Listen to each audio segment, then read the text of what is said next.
Y bueno, como ya se lo comentábamos, el comandante de las fuerzas Quds de Irán, Qasem Soleimani, fue asesinado durante un ataque de cohetes registrado en las inmediaciones del Aeropuerto Internacional de Bagdad. Y bueno, para hablar sobre esta reciente tensión entre Estados Unidos e Irak, nos acompaña en el estudio César Soto Morales, maestro y doctor en Relaciones Internacionales. César, ¿cómo está? Muy buenos días, gracias por esta charla. Es muy interesante porque lo comentábamos hace unos minutos, no es un conflicto de ahora, es un conflicto que viene desde los 50. Es más, si ustedes quieren adentrarse en el tema de una manera un poquito más didáctica, vean la película de Argo, esa les va a dar un contexto de cómo fue un ataque a la embajada en el 79, que estuvieron 444 días ahí metidos en los integrantes que fueron rescatados en distintas ocasiones. Se da este conflicto ahora en la nueva embajada hoy en día y bueno, deriva quizá en el asesinato de este personaje. Pero cuéntanos, contextualízanos cómo va esta situación.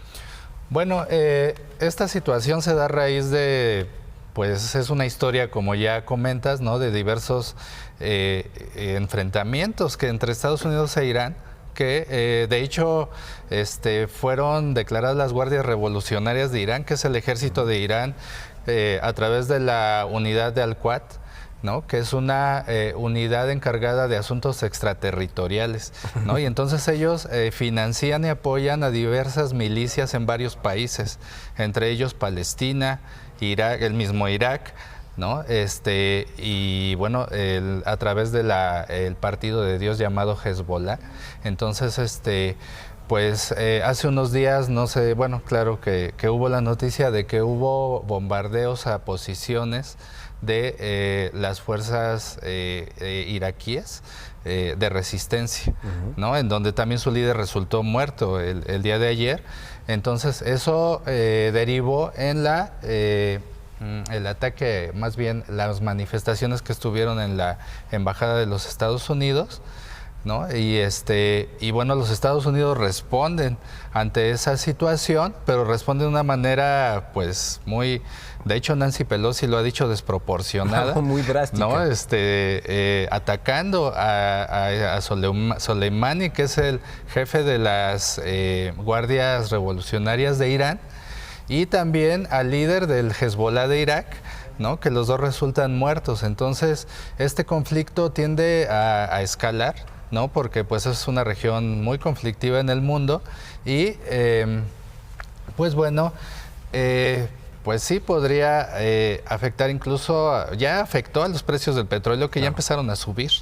Irán es el cuarto productor de petróleo en el mundo y Soleimani, como bien lo decías, era un filtro entre las regiones, además era el brazo derecho del ayatolá, una persona que incluso fue comandante a los 30 años, durante toda su vida se ha dedicado a la milicia. ¿Qué va a implicar el que ya no esté esta persona? Me dices que ya viene un segundo que tiene una fuerza muy parecida a la de él. Sí, de hecho acaban de nombrar a su sucesor, que se me fue ahorita el nombre, pero él estuvo con Soleimani en la guerra entre Irak e Irán. Ellos ya son, digamos, viejos veteranos de guerra, ¿no? Y grandes militares de Irán. Entonces lleva la misma línea. Soleimani efectivamente negoció con los Estados Unidos en varias ocasiones en conflictos de la región, incluso para establecer un presidente en Irak, ¿no?, después de la invasión. Y también para derrotar a las fuerzas de los talibanes. Entonces, Soleimani y los Estados Unidos ya habían negociado, pero era una cuestión de una relación de conveniencias mutuas o tensa, ¿no?, en donde los dos llegaban a acuerdos, pero sin ser amigos en realidad, como se puede ver. Sí, exactamente, ¿no? Iban en la misma línea, se empieza a dar el conflicto en donde Saddam Hussein es retirado y ahí es donde empiezan a truncarse esas relaciones. Efectivamente, Soleimani apoyó a Estados Unidos, ha apoyado a Estados Unidos, pero cuando le conviene a Irán. Cuando no, Irán sigue su línea, porque Irán es antiestadounidense. Entonces, este nuevo nombramiento, pues no va a cambiar para nada la línea de Irán. Y bueno, pues estamos todos en la incertidumbre, ¿no? Israel ya está convocando a sus fuerzas militares a una reunión, porque, pues, como ustedes saben, es una región muy delicada, ¿no? Y pues está inmiscuido ahí lo que es el suministro de petróleo, ¿no? del mundo. Sí. Ali Yamenei menciona que va a haber una venganza y que va a ser mucho mayor. Esto podría afectar no solo en el comercio del petróleo, sino también de este lado del continente. ¿Crees que vengan algunas células a tratar de afectar a Estados Unidos? Y obviamente, bueno, pues, lo que le pasa a Estados Unidos le pasa también a México en cuestiones económicas, sobre todo. Sí, sí, claro que podría afectar. No ha dicho cómo va a contraatacar, cómo va a responder, pero sí es de preocuparse porque podría ser en diferentes aristas, ¿no? Diferentes formas. Una de ellas, pues, es a través de cerrar el suministro del petróleo o tratar de bloquear en cierta forma la salida de petróleo del Golfo Pérsico, porque si nosotros vemos un mapa, Irán tiene una península que está justo en la salida, ¿no?, del petróleo de Kuwait y de Irán y Arabia Saudita.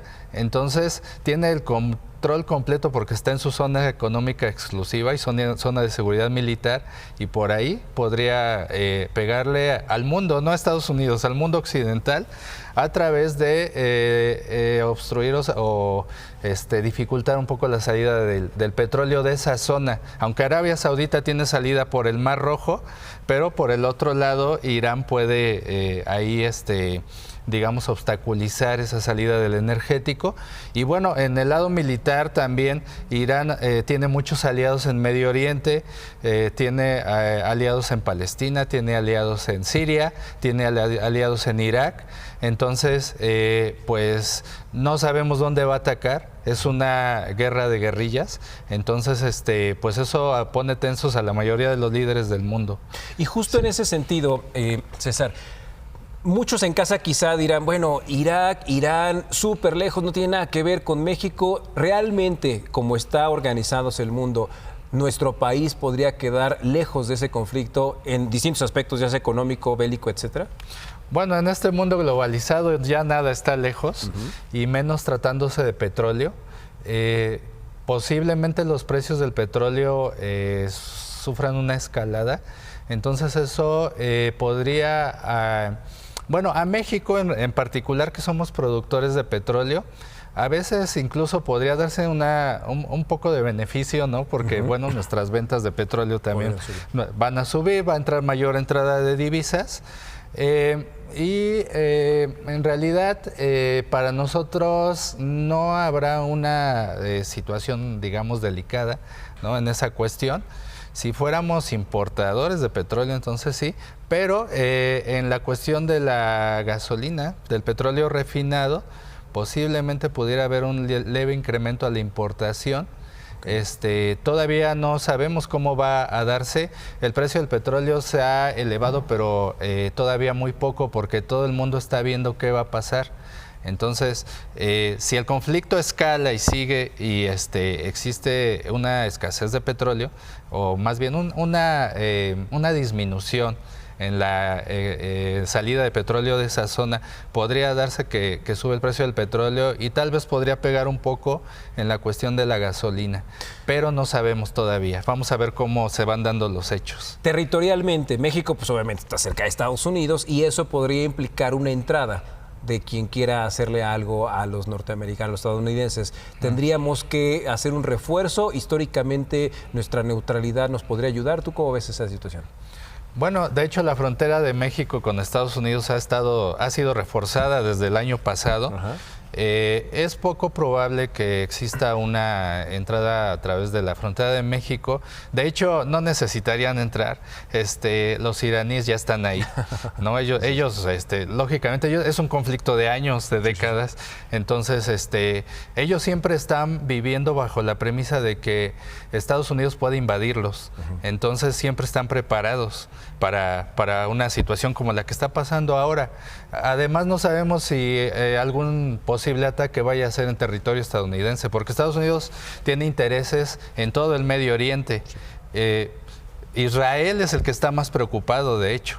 Israel está preocupado porque como aliado natural de los Estados Unidos, tiene Palestina y lo tienen rodeado, porque Hezbollah, el aliado de Irán, pues está en Palestina, está en Siria, está en Irak, y más bien la zona de conflicto es Medio Oriente, aunque no se no podemos descartar, no sabemos lo que va a pasar, pero seguramente existen iraníes de la Guardia Revolucionaria en los Estados Unidos. Ellos ya están ahí, no van a necesitar entrar a México.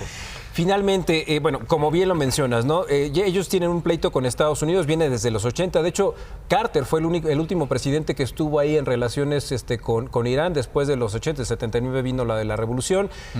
¿Esto puede ser una maniobra de Donald Trump para distraer la atención que tiene todo este conflicto, sobre todo en su próxima reelección? ¿O es algo que Barack Obama dejó crecer desde que evitó meterse en el conflicto en Siria?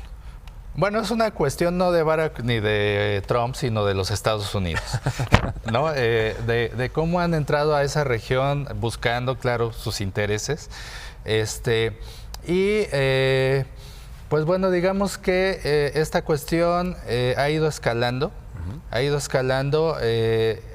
además, Donald Trump trae un plan, ¿no? Pero que es global, es geopolíticamente global.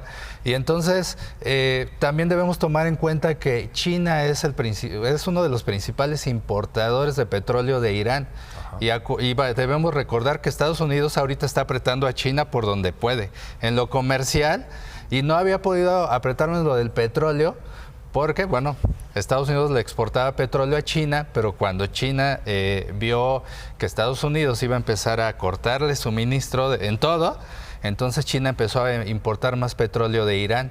Entonces, esa situación también va a afectar a China. O sea, no es una cuestión, sí, política, militar, pero también es económica, en donde Donald Trump está viendo cómo hacer que sus enemigos, digamos, comerciales y económicos no sigan creciendo. Eso le va a pegar a China.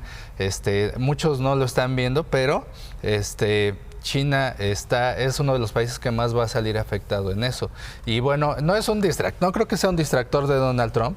Donald Trump ya trae su plan, pero sí le va a ayudar, porque entonces las cámaras ya no están volteando hacia el impeachment de Donald Trump, ahora van a estar volteando hacia Medio Oriente.